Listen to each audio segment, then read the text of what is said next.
آفرین دیگه با تحلیل یورو به دلار در خدمتتونم. همونطور که ملاحظه می‌کنید طبق تحلیل گذشته قیمت در این محدوده تثبیت داد و ادامه و وارد روند صعودی شد. در حال حاضر با توجه به اینکه قیمت تونسته خودش رو به این سطح حمایتی برسونه و واکنش خوبی هم داشته و مومنتوم میشه گفت از تایم‌های 4 ساعته به پایین روند صعودی رو داره ما نشون میده.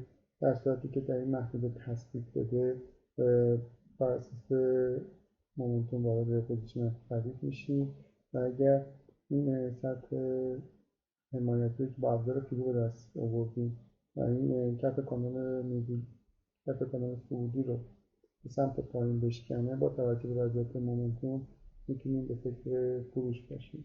ممنون، خسته نباشید.